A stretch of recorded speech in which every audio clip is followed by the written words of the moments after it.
예, 안녕하세요. 글쓰기 또 공부를 합시다. 이번에는 8주차 공부를 하는데요. 지난 7주차는 감상문과 비평문에 대해서 공부를 했죠.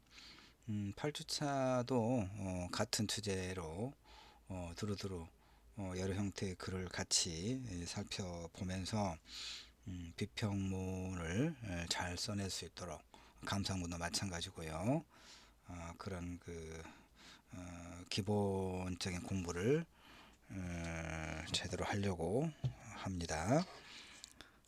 우리가 글쓰기 수업은 도구 과목이죠. 다른 교양 과목 수업들에서 과제물을 많이 내줄 거예요.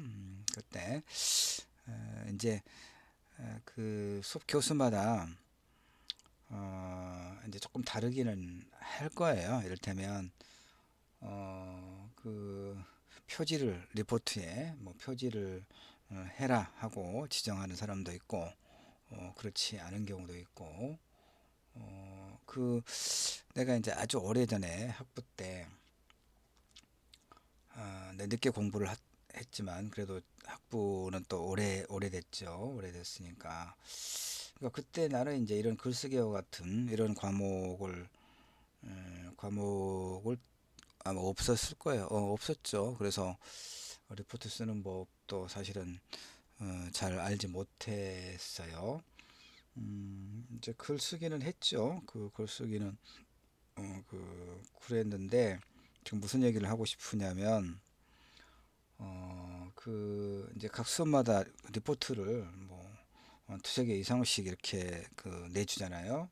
그런데 어느 과목에서 이제 교수님이 리포트를 이렇게 낼때 그 종이 아까우니까 낭비하지 말고 굳이 그 표지할 필요 없다, 이렇게 이야기를 하더라고요.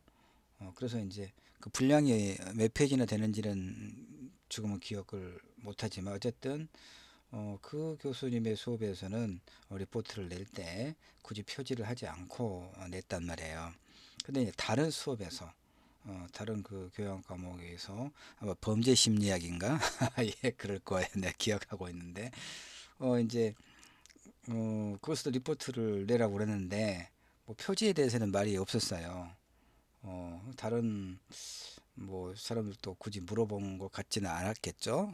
그래서 이제 그 다른 수업에서 그 교수님이 굳이 표지하지 할 것 없다, 뭐 종이 낭비다 그랬기 때문에 요 그 범죄 심리학 그 과제물을 리포트를 낼 때도 표지를 안 해도 되는 것으로 인식을 하고 머릿속에 표지를 하지 않고 과제물을 냈어요.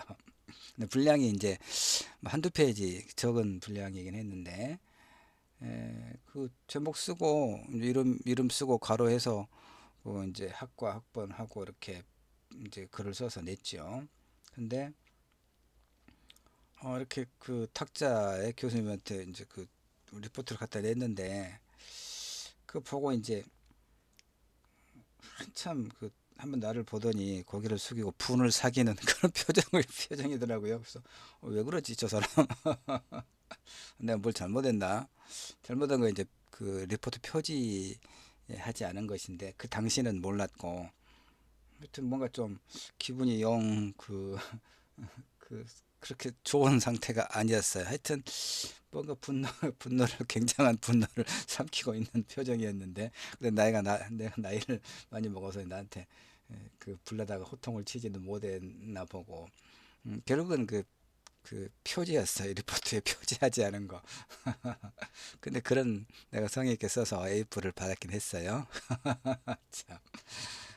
그래서 여러분한테도 이제 그 경험 삼아서 내 경험을 이야기해 주는 것이, 수업에 리포트를 제출할 때 과제물을 낼 때 그 표지를 해야 된다라고 이렇게 깐깐하게 지정을 해주는 분반은 그렇게 하고, 아무 말 없는 경우는 물어보라는 얘기예요. 교수님 표지를 해야 됩니까? 아닙니까? 물어보세요. 근데 기본적으로 표지를 하는 게 좋겠죠. 그러니까 이제 그렇게 질문하기가 마땅치 않을 때도 있고 그러잖아요. 그러면 리포트는 표지까지 깔끔하게 한다. 이렇게 생각하면 좋을 것 같아요. 근데 우리 수업에서는 내가 이제 A4 한두 장 정도 그 적은 분량이기 때문에 굳이 할 필요 없다라고 이렇게 과제를 내줄 때 하고 있습니다.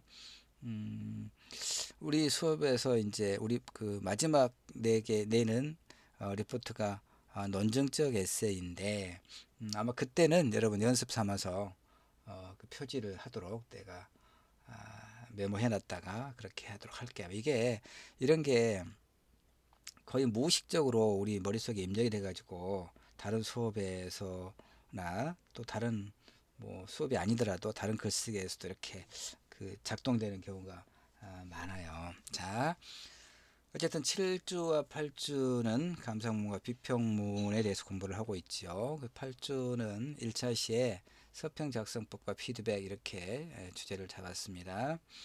서평도 서평 일단 봅시다. 예.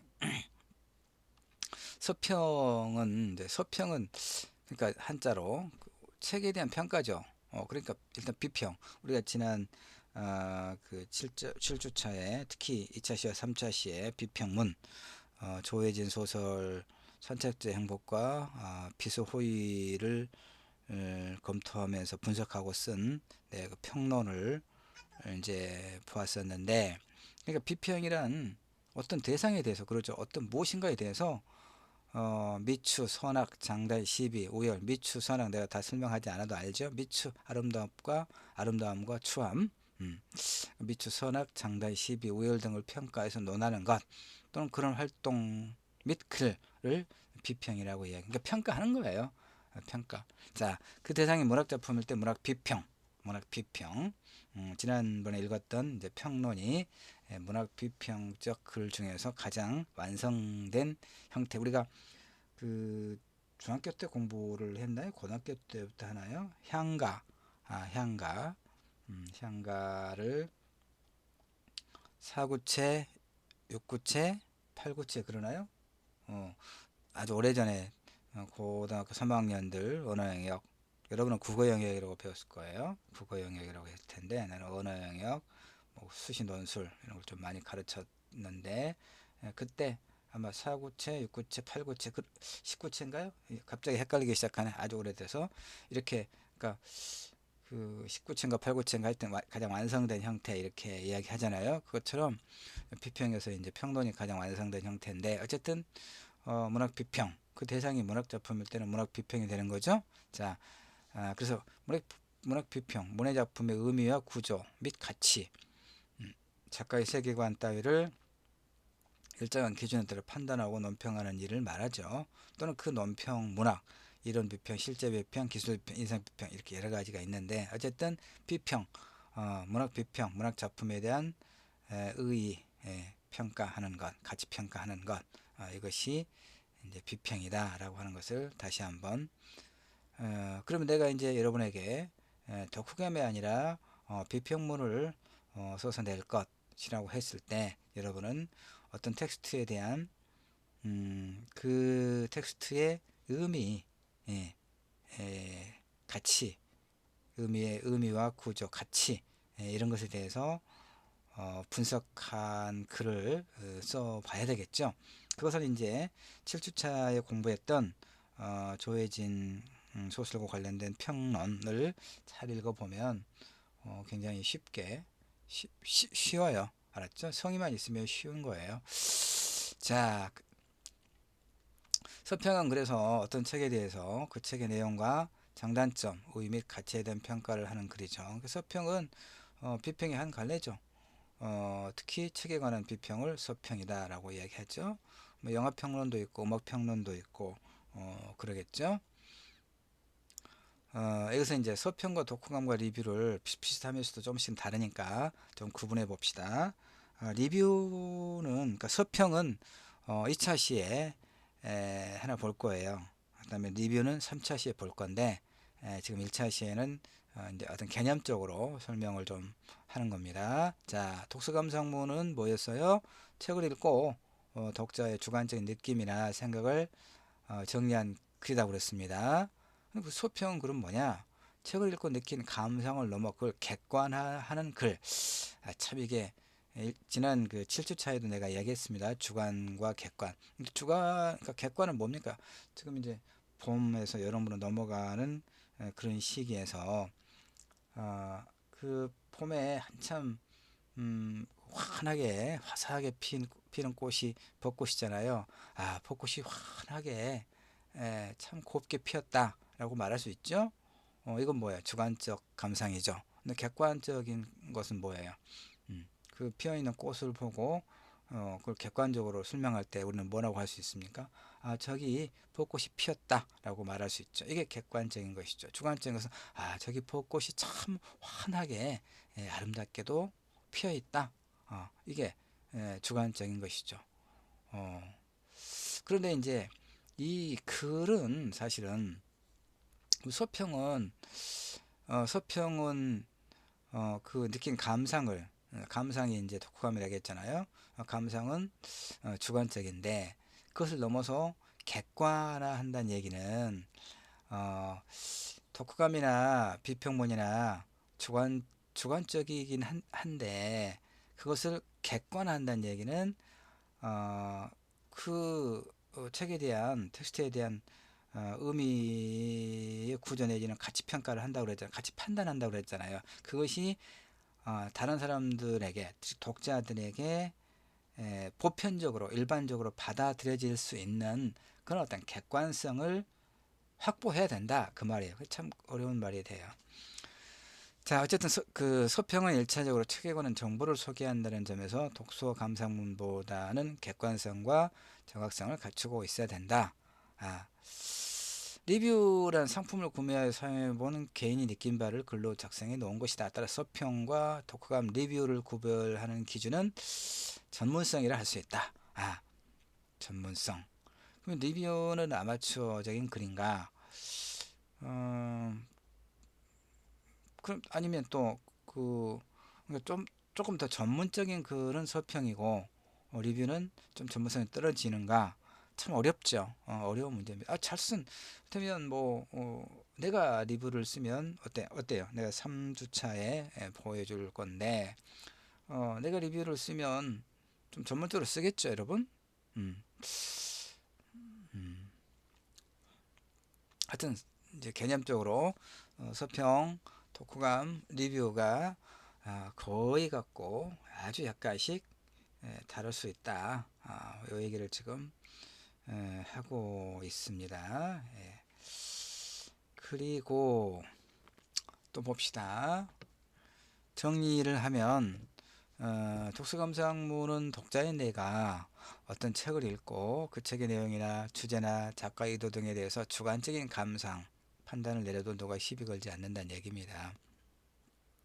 하얗게 피어있는 목련을 보고 그 순백의 아름다움, 정결함에 대해 감탄하든 쉬 져버리는 목련의 속성을 들어 삶의 유한함에 비애를 느끼든 그것은 자신만의 주관적 감상이기 때문에 그러나 서평은 어떤 책을 읽고 일차적으로 책에 관한 정보를 소개한다는 점에서 독서 감상문보다는 객관성과 정확성을 갖추고 있어야 한다 이 말이에요.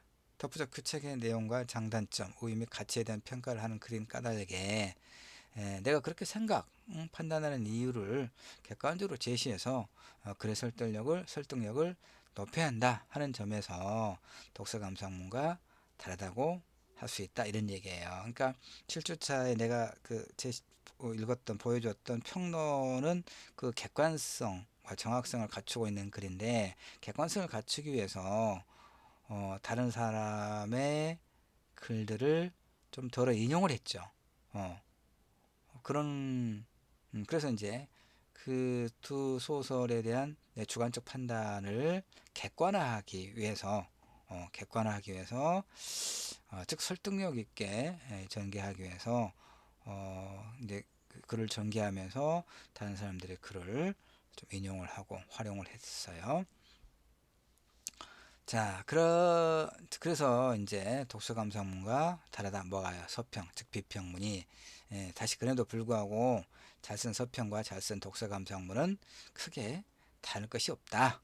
이것은 이제 그 7주 1차 시에 집으로 가는 길을 읽고 쓴 내 독서 감상문이 있고 2주차 아니 2차 시와 3차 시에 조이신 소설을 읽고 쓴 평론, 비평문이 있었잖아요. 그러니까 여러분이 한번 그걸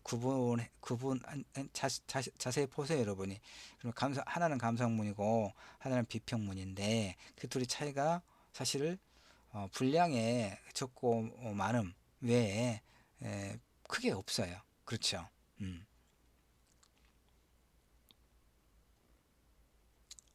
자, 서평을 잘 쓰기 위해서 뭘 준비할까? 자, 그러니까 서평이든 독서 감상문이든 잘 쓸 것이 필요하죠. 잘 쓸 것이 필요해. 당연히 그러죠. 준비. 자, 읽어야 되겠죠. 좋은 서평을 읽기 위해서는 작품을 잘 읽어야 돼요. 그런데 이제 이것도 하나 있습니다. 그 우리가 이제 대학원에 여러분 혹시 진학하게 되면 뭐 많이 진학하더라고요. 그 학부 때 내 수업을 들었던 친구들이 벌써 대학원 박사과정도 졸업해서 강사로 우리 국문과에서 강의하기도 하고 그러던데 여러분도 이제 뭐 어떤 친구들은 또 대학원에 진학을 하겠죠. 그러면 이제 대학원에 진학하면 이제 석사 논문 졸업 논문이 아니고 석사 논문이 있고 그 다음에 이제 박사 과정 또 박사 논문이 있고 그 다음부터 이제 또 논문을 계속 써야 돼요. 논문을 끊임없이 써야 돼요. 그러면 이제 논문을 쓸 때 우리는 국문과니까 여러분은 이제 국문과에서 나중에 대학원에 진학하게 될 경우에 고전 문학을 전공할 수도 있고 나처럼 현대 문학을 전공할 수도 있고 그러겠죠. 현대 문학도 나는 이제 현대 소설 전공이거든요. 그런데 논문을 쓸 때 이런 게 있어요. 논문을 쓰기 위해서는 그러니까 논문도 이 저 비평문의 일종이죠. 그렇게 볼 수 있겠죠. 근데 논문을 쓸 때, 평론을 쓸 때도 마찬가지고요. 어떤 텍스트를 읽고 쓸 것인가가 제일 먼저 고려할 부분이죠. 그러니까 의미 있는 뭔가 그러니까 이 비평문이라고 하는 것이 평론이든 논문이든 다 합해서 이 비평문이라고 하는 것이 어떤 문학 텍스트를 읽고 그것의 어떤 의미 구조를 분석하는 글이잖아요. 가치 판단을 내리는 글이란 말이에요. 그러면 내가 선정한 글을 쓰기 위해서 선정한 1차 텍스트가 그 바로 어떤 가치 판단을 내릴 수 있을 만큼의 일정한 의미를 갖고 있는 텍스트여야 돼요. 알겠죠? 음.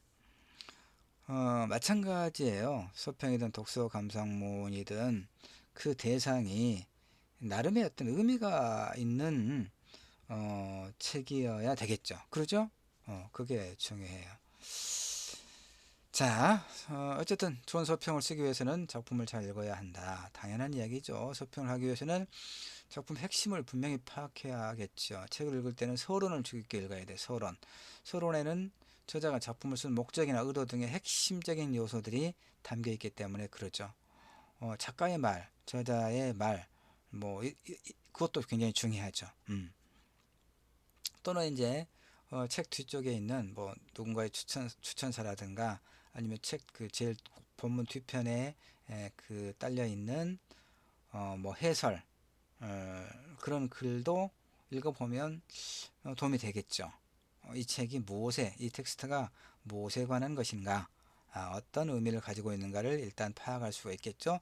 저자의 말로부터 그 누군가의 그 분석하는 글까지 보면 그러나 서울은 역시 그렇죠. 어떤 편견 선입관을 가지지 말고 좋은 질문을 던져가면서 읽되 독서 카드를 만들 작품 목적과 논지 또는 좋은 구절이나 중요한 내용을 기록하면서 읽어라. 기록하며 읽는 것도 굉장히 중요합니다. 여러분 특히 국문과 학생들이니까 뭐 이 학교 이제 수업에서 내는 이런 리포트를 위해서도 그렇고 여러분은 멀리 볼 필요가 있습니다. 여러분 알겠죠? 이제 대학원에 진학하거나 또는 뭐 작가로 가거나 아니면 뭐 취업을 하거나 간에 우리 국문과 학생들은 특히 이 어떤 책을 읽을 때 소위 독서 카드를 만들어 두는 게 굉장히 중요해요. 그러니까 뭐 독서 카드가 아니라면 그냥 독서 노트라도 좋겠죠. 그러니까 이 기록의 중요성을 내가 여러분에게 지금 강조하고 있는 겁니다. 어떤 책을 읽었는가, 작가와 작품의 내용들, 그 다음에 또 조금 더 나가면 이제 그 우리 학교 도서관에 들어가서 전자저널에서 이렇게 그 이제 확인할 수 있는데, 그 텍스트와 관련된 그 논문들이, 기존의 논문들이 무엇이 있는가, 그러니까 참고 논문들 말이에요. 그것도 검색을 해서 함께 아래다가 이렇게 좀 메모를 해두면 굉장히 좋아요. 그럼 나중에 대학원 가서 논문을 쓰게 될 때 그 이후에 그야말로 평생 이게 내 그 자산이 돼요. 근데 책 읽을 때 나도 이제 밑줄 긋고, 이렇게 중요한 부분은 밑줄 긋고 그 표시를 해두고 그러는 접어놓거나 뭐 해놓는데, 나중에 이제 이걸 메모를 해놓지 않으면 글을 써야 될 때, 이걸 이 부분을 그 내가 인용을 해야 되는데 하고 한참 여기저기 책을 뒤적거리고 시간을 낭비하거든요. 그러니까 항상 이렇게 일목요연하게 독서 카드 내지는 독서 노트를, 그 텍스트를 분석한 논문의 목록까지, 소위 말하면 서지 목록까지 이렇게 잘 만들어 두는 것이 굉장히 중요합니다. 두고두고 여러분이 살아가는 데 있어서 그야말로 우리는 뭐 국문과는 어쨌든 글을 읽고 글을 쓰고 글을 가르치면서 살아야 돼요. 대체로 그럴 때 이렇게 기록 기록을 해 독서 노트 만들어서 꼼꼼하게 기록해 두는 습관이 굉장히 중요하다는 것을 여러분에게 알려주고 싶어요. 읽기 잘 읽어야 잘 쓸 수 있겠죠? 어, 그러니까 내가 비평문을 한번 써서 제출하도록 이야기할 때 여러분은 나중에 이제 안내를 하겠지만, 우리가 중고등학교 때 읽었던 뭐 황순원의 소나기라든가, 그다음에 뭐 염상섭의 3대라든가 이런 소설을 읽고 쓴 감상문 비평문을 내면 안 돼요. 음. 그건 얼마나 게으른가를 여실히 보여줄 뿐이거든요. 그렇죠? 어. 가급적 가급적 지금 이제 과제는 지금 이야기하는 게 아닙니다. 과제는 나중에 이야기할 텐데, 따로 안내해 줄 텐데, 음, 이, 예, 그 정도 하죠. 너무 또 깊이 있게 말하면 여러분이 좀 혼란을 느낄 수 있으니까. 자, 다시. 음, 자, 그러니까 지금 무슨 얘기 하고 있습니까? 서평을 잘 쓰기 위해서 잘 읽어야 된다는 얘기였어요. 잘 읽고 메모, 기록을 잘 해 놓을 것이 중요하고, 그 다음에 이제 해석해야 되겠죠. 작품 전체를 이해해서 서평, 즉 비평문의 첫 번째 요소인 논지가 무엇인지를 파악해야 돼요. 서평은 작품의 해석을 통해 글쓴이와 독자가 나누는 대화이기 때문에 책의 내용과 모순되어서는 안 되겠죠. 즉 서평자의 논지가 작품 논지를 벗어나는 논리 비약이 있으면 안 되겠죠. 꽝이겠죠. 예. 세 번째, 분석. 서평자는, 즉 비평문을 쓰는 사람은 작품의 구조, 증명하고 방법이나 저자의 관점 등이 증명하고, 그 무슨 얘기야? 증명하고는 어떤 증명하는 그 말이겠죠. 방법이나 저자의 관점 등이 글 전체의 내용과 어떻게 연결되는지 꼼꼼하게 따져봐라, 이런 얘기죠. 분석이 제대로 될 때야만 비평이 이루어져. 그렇죠? 조혜진 소설 비평문 그 7주 2, 3주차에 공부했던 거 꼼꼼히 읽어보기 바랍니다. 딱 그대로 그걸 이 방법을 그야말로 적용되는 거예요. 비평하기, 그래서 글쓰기죠. 저자의 작품의 목적에 맞게 쓰여졌는지 평가하자, 이 얘기죠. 서평자가 작품 전체에 대한 견해를 비력하는 건, 서평자의 견해는 반드시 근거가 있어요. 이건 이제 객관하다, 이런 얘기죠. 그 근거는 어디서 찾아야 되냐? 작품에서 찾아 제시할 필요가 있겠죠. 작품에서. 자, 그 다음에 서평을 쓸 때 이제 구성의 문제, 처음, 중간, 끝의 3단 구성. 혹시 또 몰라서 이걸 높아심이라고 하는데, 글을 쓸 때 문단 구분해야 되겠죠. 그런데 이제 우리 국문과 아니고 다른 과 친구들이 이제 가끔 묻기를, 그러니까 서론 한 문단, 본문 한 문단, 그 결론 한 문단, 딱 세 문단짜리 글을 써오는 친구들이 있어요. 그래서는 안 되겠죠. 문단은 문단은 뭡니까? 그러니까 최소 그러니까 문장 하나의 주제문이 있고 중심 문장이 있고 그걸 뒷받침하는 뭐 몇 개의 보조 문장으로 이루어진 하나의 그 글의 단위고 그렇죠? 그러니까 서론에도 그래 이제 그 종류나 그 분량에 따라 좀 다를 수 있겠지만 여러 개의 문단으로 구성될 수 있겠죠, 여러분. 그렇죠? A4 한 장이라 하더라도 서론이 두 문단이나 그렇게 될 수 있겠죠. 어, 이렇게 문단과 이 구조를 구성을 잘 구분할 게 필요하다 이런 얘기입니다. 좀 쉬었다가 2차 시로 넘어가서 계속 하도록 할게요.